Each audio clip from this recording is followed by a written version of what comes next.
Le logement, ça fait partie ce qu'on appelle, pour moi, il faut manger, boire, dormir et se vêtir et avoir un toit pour se protéger. D'avoir un toit, c'est important. Pour que la personne, elle peut devenir disponible aussi de consacrer son énergie et son temps à l'insertion professionnelle. C'est toujours lié aussi à l'insertion professionnelle. Le logement, c'est vraiment l'image de soi, c'est sa peau, quoi. C'est comment on se voit.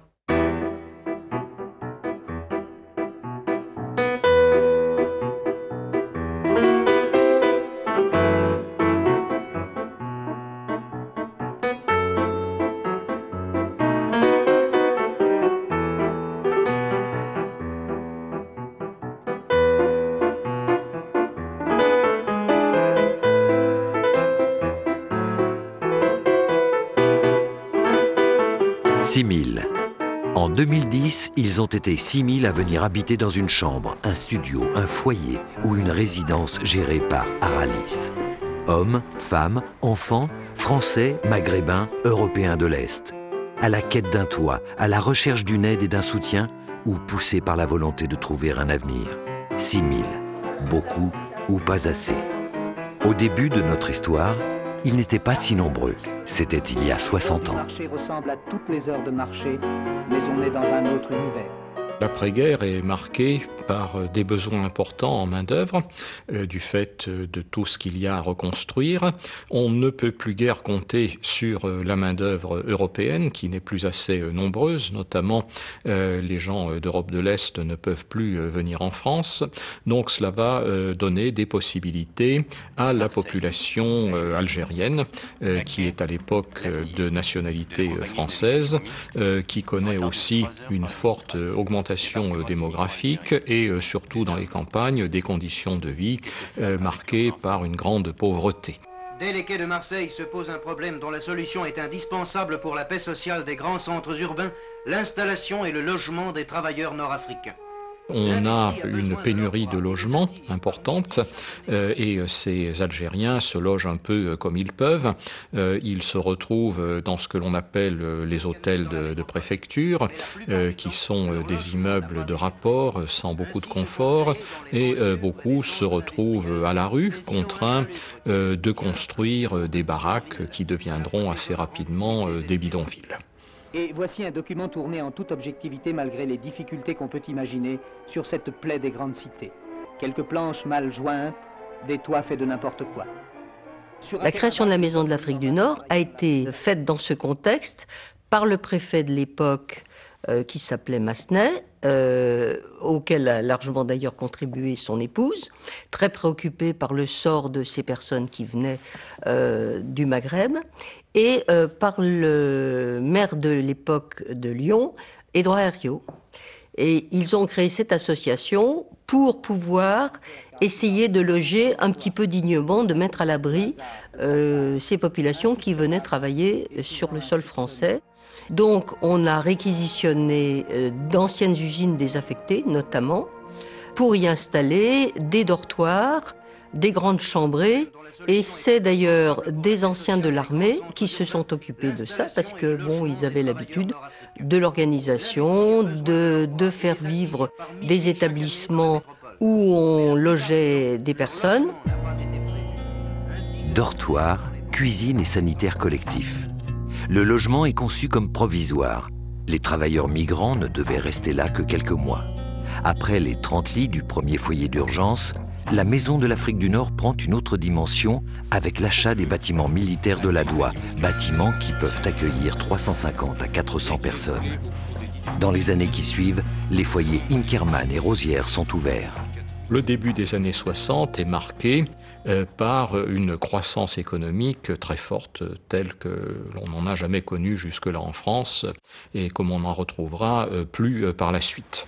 Donc il y a énormément de choses à faire. La France manque d'équipements, elle manque d'infrastructures, elle manque de logements et les besoins en main-d'œuvre augmentent très rapidement. Ce qui amène les pouvoirs publics en France à élargir les zones de recrutement de main-d'œuvre immigrée. Donc il y a toujours plus d'Européens malgré tout qui viennent, des Italiens, des Espagnols, les Portugais commencent à arriver en très grand nombre.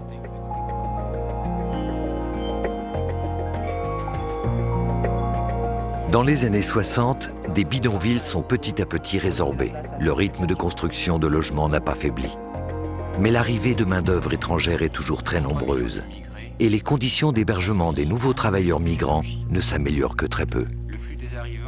Après la guerre d'Algérie, l'association a élargi son champ d'action à tous les travailleurs étrangers, sans distinction de nationalité. Et en 1965, elle prend le nom de Maison du travailleur étranger. Elle dispose alors de 1165 lits, auxquels d'autres viennent encore s'ajouter. Paul Kruger, Lagardeau, Bourbonnais, Pionchon, Miribel, Genasse. En 1971, la capacité d'accueil est de 3015 places. Les années 73-74 sont marquées par le premier choc pétrolier, la crise des matières premières qui en résulte, un essoufflement de la croissance qui jusque-là avait été particulièrement forte, l'émergence d'un chômage qui ne va faire que croître par la suite. On commence à parler de pauvreté, de nouveaux pauvres, à la fin des années 70, au début des années 80. Avec la crise, c'est à ce moment-là qu'on a vu arriver de nouvelles populations d'origine française qui étaient touchées par la crise et qui se retrouvaient sans aucun moyen de subsistance, sans toit, et qui venaient frapper à notre porte. On constate qu'il y a des gens qui ont perdu leur emploi et qui, depuis plusieurs années, n'ont pas réussi à en retrouver, donc qui s'installent dans le chômage prolongé, pour lesquels il va falloir songer à mettre en place des minima sociaux.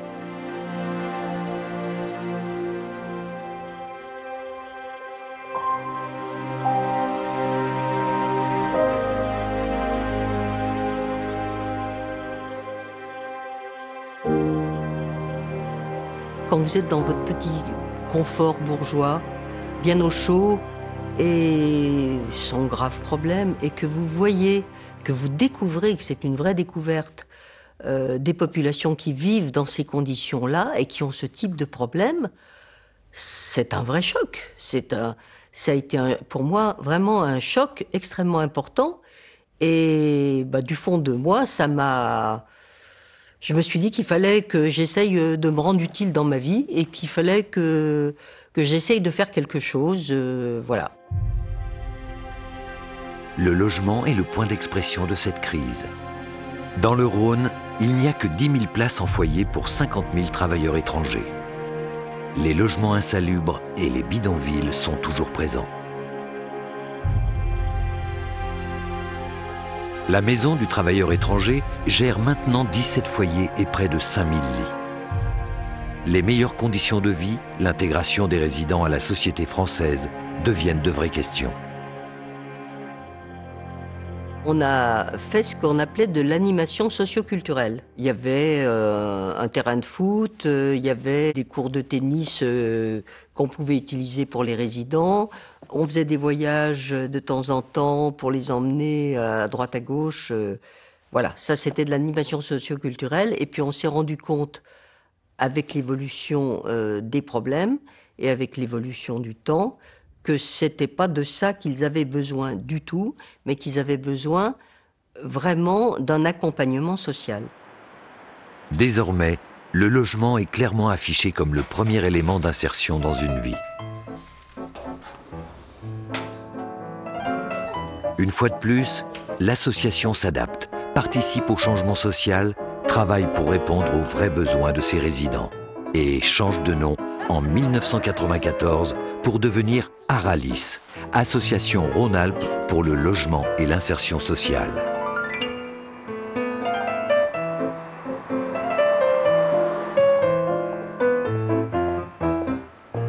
Je crois qu'on essaie de répondre effectivement à des nouveaux besoins sociaux, à des besoins sociaux identifiés parmi les plus pauvres. Et puis, on appartient à son temps. En 1951, la réponse, c'était l'accueil de la main-d'œuvre immigrée, l'immigration de travail. Aujourd'hui, la réponse, elle s'organise par rapport à l'accueil des personnes les plus démunies. L'objectif d'Aralis et l'objet même d'Aralis est qu'on est sur du logement qu'on appelle accompagné aujourd'hui. Donc c'est une spécificité, c'est quelque chose qui tient beaucoup à cœur à l'association.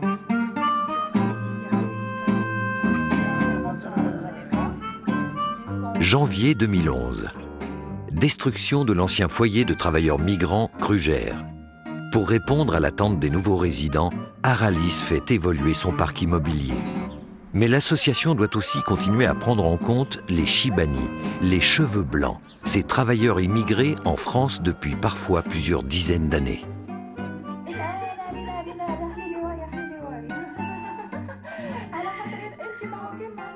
Dans une chambre de 9 mètres carrés, dès qu'il y a une entrée en dépendance, il n'y a pas de solution.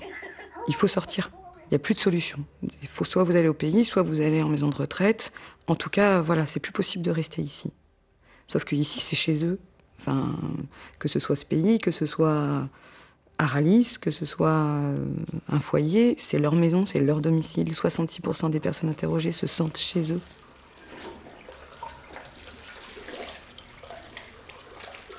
À un moment, on constate que le public qu'on accueille, il peut être en difficulté dans le logement qu'on propose. Là, en l'occurrence, parce que le logement n'est pas adapté au vieillissement ou à une perte d'autonomie. Et pour le coup, on essaye de faire ce qu'on sait faire, de proposer un logement, mais qui soit adapté à ce public-là.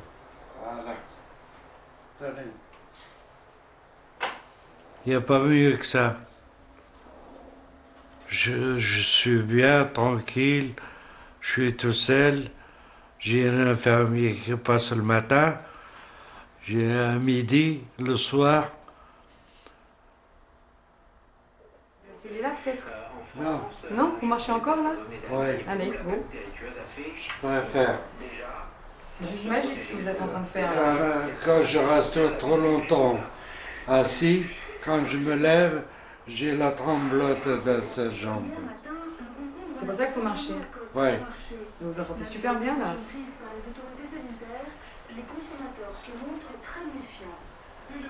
Allez. On va faire un marathon. Ouais. Puis on va danser ce week-end si vous vous entraînez bien. Ouais. Hein? C'est ça. J'ai abandonné ma famille et je suis venu ici. Je suis resté venu pour 2 mois, 3 mois. Je suis resté. Et les années passent, les semaines passent, les semaines et les années. Quand on se rend compte, ah, putain, on a 20 ans, on a 40 ans, c'est foutu. Pour les personnes immigrées, on a cru qu'elles allaient partir, vraiment. On a vraiment pensé que, mais même eux, c'est-à-dire qu'ils pensaient qu'ils allaient travailler ici, gagner leur argent et rentrer au pays. Parce que, voilà, dans ce qu'ils fantasmaient de leur vieillissement, c'était au sein de la famille, entouré. Alors que dans la réalité, on ne revient pas chez soi après 30, 40 ans d'absence, alors qu'on est dépendant, vieilli, et puis qu'on n'a pas été père, on n'a pas été mari, on n'a pas franchement été voisin non plus. Donc c'est compliqué de solliciter la communauté à ce moment-là.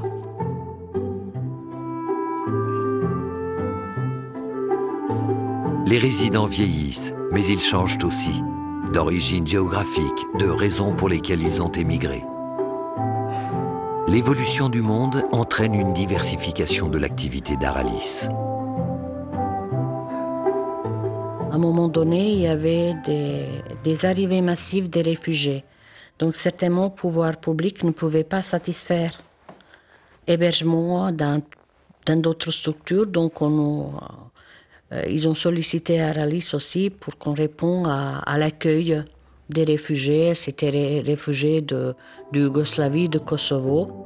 C'était en 1998, au foyer Porte du Sud à Vénissieux. Très vite, cet accueil d'urgence, d'abord spécifique aux réfugiés politiques, évolue. Les situations d'urgence se multiplient, sans se soucier des nationalités, touchant une population en grande détresse qui n'a aucune solution de logement.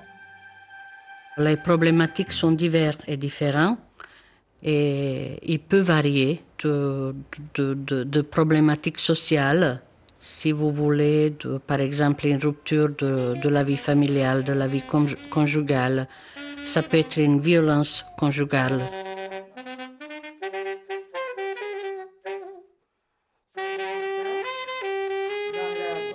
Qui l'a pris tout à l'heure tout de suite, ça on va le traiter tout de suite parce que c'est dangereux. Et le portail, il y a un devis pour qu'il soit réparé, donc je sais. Le travail donc ne peut pas se faire donc sans les assistantes sociales, parce qu'ils sont là aussi donc pour rassurer, pour aider. Donc on peut avoir des problématiques aussi de recherche de formation. Donc c'est aussi donc leur travail aussi de trouver donc tout ça, donc voir aussi des places en crèche, assurer le suivi aussi donc au niveau de l'école. Faut avoir des cours de rattrapage ou des cours de soutien. La particularité d'Aralis dans ce dispositif, c'est quand même accueil des familles. Des familles, des couples avec des enfants et les familles monoparentales. Le cygne, le poisson. Toutes ces personnes-là ont vécu certainement d'un parcours résidentiel, on dirait chaotique en quelque part, de se peut-être promener de structure à structure et à un moment donné, il arrive chez Aralis où ils sont pris en charge, où il peut avoir un accompagnement social pour un objectif précis, de stabiliser leur situation et d'aller vers l'autonomie et d'aller vers une sortie logement.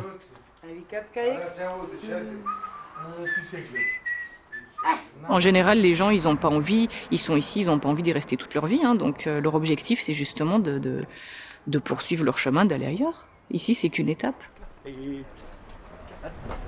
Le café chaud devant. Aïe, ou derrière, comme vous voulez. Je vais au téléphone. Ben oui, sinon on va gêner. C'est vrai que j'étais tellement prise dans un tourbillon, des démarches à faire. Après un accident de la vie, il faut parfois trouver un endroit pour se poser, se reposer, se reconstruire. Dans les maisons relais, Gris de Lin et Gabriel Péry à Saint-Étienne, les résidents ont été en très grande précarité et sont souvent passés par l'errance dans la rue. Ce que je vois, c'est j'ai un toit, parce qu'avant je dormais dans la nature. Alors c'était bien les jardins, ouais. Mais le problème, c'est que bon, pour bouffer, on a déjà les problèmes, mais pour se laver et les fringues, c'est chiant. Et puis même vis-à-vis des autres, et puis c'est long. Dormir dehors, c'est long. C'est toute la journée, on tourne, on n'a rien à foutre. Moi, j'ai connu la rue. Je suis resté 2 ans à la rue, ce qui s'appelle la rue. Ici, c'est l'Amérique. Hein. Ah oui, on a tout. On ne doit pas se plaindre. Hein. On a un toit, on a à manger, on a... Non, moi, je ne me plains pas. Par rapport à ce que j'ai vécu, moi, mon cas personnel. Hein. Je ne parle pas des autres, hein. Mais mon cas personnel, c'est vrai que moi, pour moi, Aralis m'a rapporté beaucoup de trucs quand même. Ces 10 dernières années, moi, je vois surtout des gens qui, au niveau de la santé mentale aussi, sont beaucoup plus dégradés. Au niveau du public, on reçoit beaucoup plus de gens aujourd'hui avec des maladies ou des pathologies psychiatriques assez lourdes, voilà, en grande souffrance et du coup aussi souvent en grande exclusion parce que exclus de leur famille, de leurs amis, avec une maladie qui est difficile à vivre au quotidien. L'objectif de la Maison Relais, c'est de reconstruire ce réseau-là, retrouver une certaine confiance aussi en l'autre, réapprendre ce que c'est le quotidien, un rythme de vie dans le quotidien, réapprendre à gérer son logement. Voilà.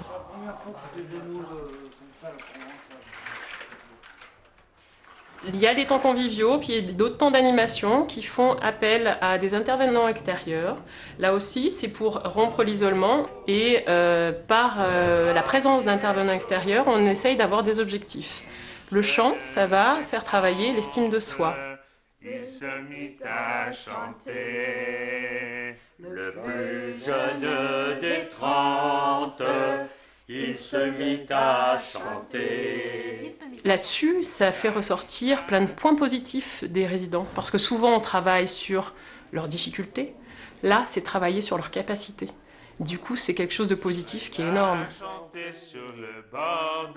Enfin, j'arrive pas à expliquer le ressenti qu'on a tellement qu'on est bien, quoi, après.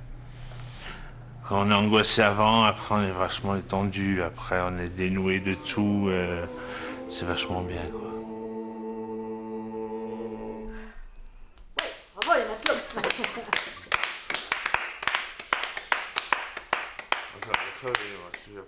L'enjeu des temps collectifs est en effet de lutter contre l'isolement, de faire que les gens sortent de leur logement, mais surtout le lien social, repartager même 15 minutes pour certains au départ, voilà. 15 minutes, boire un café, trouver un sujet de conversation avec l'autre, voilà.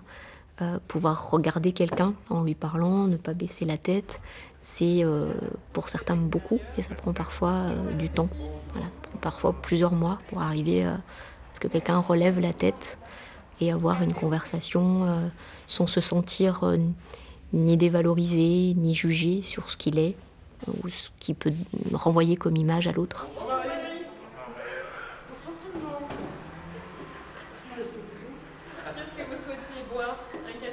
Moi, mon avenir, je le vois pas trop mal pour l'instant. J'ai réussi un petit peu à remonter, voilà, voir mes enfants surtout. Parce que moi, je suis divorcé, alors voir mes gosses, tout, avoir un appartement à soi, et puis pour recevoir mes enfants quand je le veux, et tout, quoi. Ici, c'est pas évident. C'est pas, bon, comme vous voyez, la chambre est petite, c'est pas évident de recevoir, quoi. Voilà.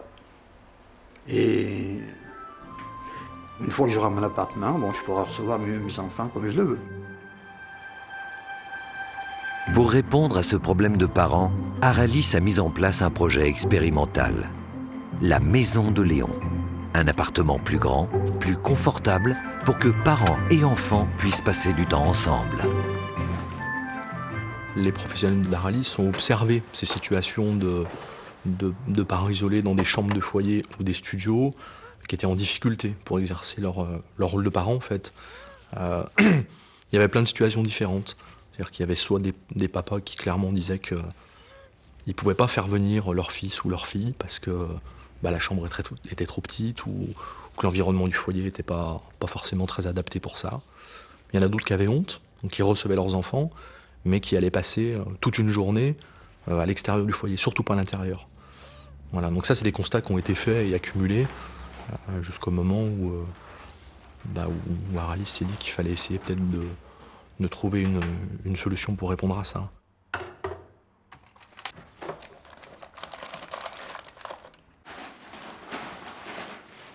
L'importance pour eux de conserver le lien avec leur enfant est primordiale. Et on le voit bien sur les résultats qu'on peut avoir au niveau de la réservation de la Maison de Léon. Un papa qui revient est un papa satisfait. Les enfants ici se sentent bien. Ils voient que leur papa aussi fait des choses, met des choses en place pour continuer à conserver ce lien. Et c'est très important. Et ça permet par la suite de travailler sur d'autres choses avec ses papas. Donc effectivement, c'est très intéressant.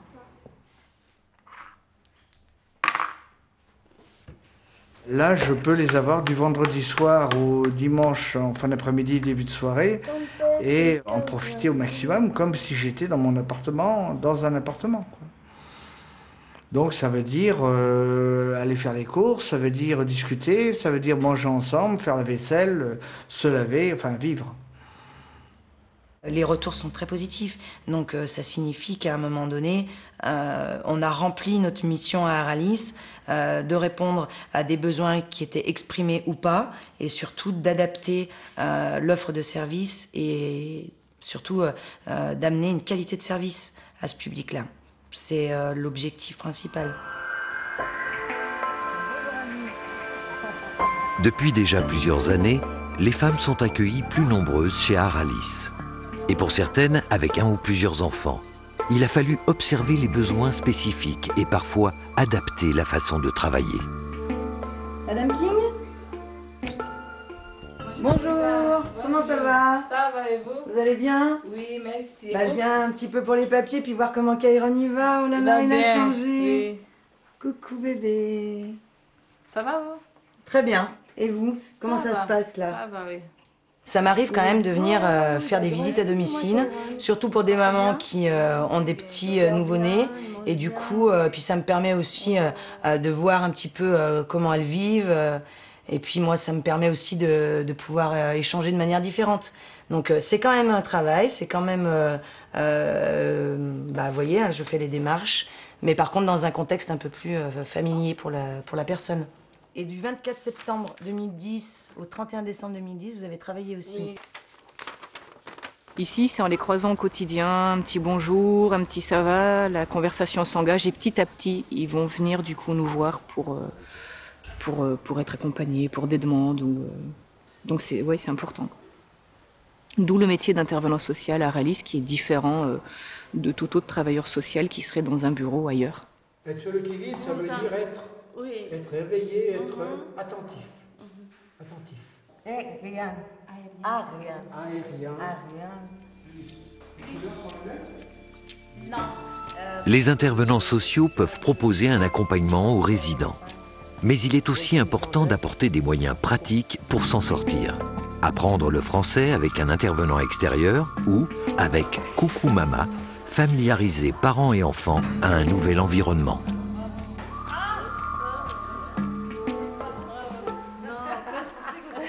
Coucou Mama, c'est un espace de rencontre et de jeu pour les parents et les enfants de moins de 4 ans. Donc ceux qui ne vont pas à l'école.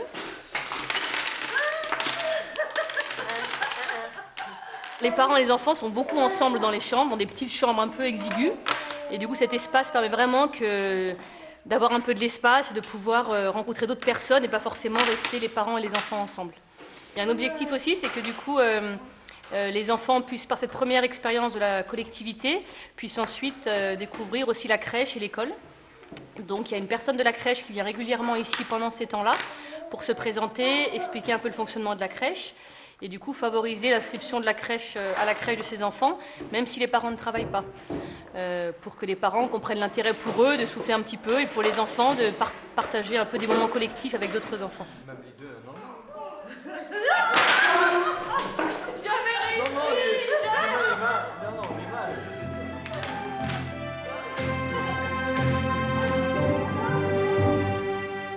Le centre de projet de Pionchon est un lieu d'échange et de dialogue avec des permanences d'intervenants sociaux. Accompagner, conseiller, la finalité est de faire sortir les résidents de leur chambre, leur donner une autonomie, les aider à quitter Aralis pour rejoindre les logements de droit commun. Ils viennent pour plein de choses. Ils peuvent venir pour boire un café, pour dire bonjour, pour se changer les idées, pour sortir de l'appartement. Et puis ils peuvent venir pour faire un CV, faire des dossiers de demande de logement. Le centre de projet permet de faire des choses qui rendent les gens un peu plus autonomes. Comme il vous a tout payé, enfin il a tout remboursé à la complémentaire, il est censé avoir son versement. Vous avez essayé de plusieurs dates ou si c'était juste une date? Quelqu'un comme moi qui vient d'arriver en France, qui ne connaît pas forcément les codes, c'est important de dialoguer, d'avoir quelqu'un avec qui on peut poser des questions sans avoir un gêne. Parce qu'ils sont là tout le temps, on le connaît, c'est comme, ils sont là quotidiennement. Quand ils ne sont pas au centre de projet, ils sont avec nous dans les résidences pour faire des activités, des ateliers. Du coup, on les connaît bien. Ça fait longtemps qu'on les attend. Ah oui. يديروا لانيفرسير تاع راديس مالا يصوروا كل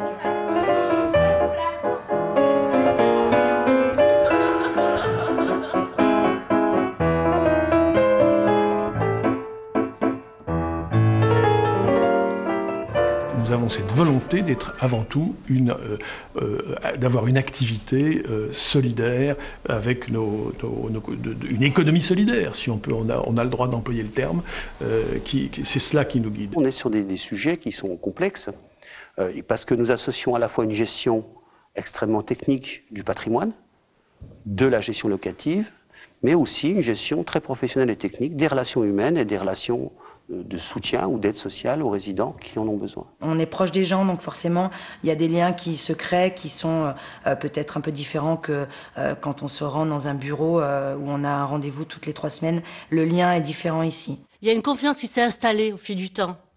Je ne l'ai pas eu tout de suite, au début de ma vie professionnelle, mais c'est venu avec le temps. Ils ont appris à me connaître.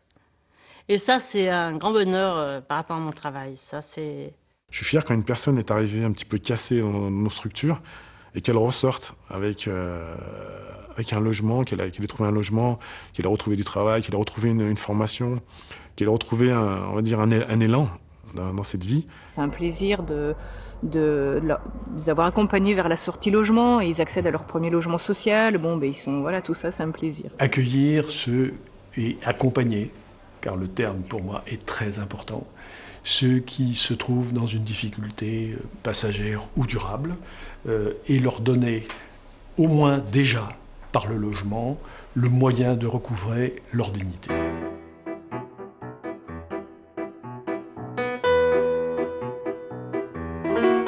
Ne pas avoir cette attitude qui consiste donc à tenir compte de l'évolution de la société, serait une erreur manifeste. Il est évident qu'il faut que nous sachions devenir ceux dont on aura besoin dans les années qui viennent.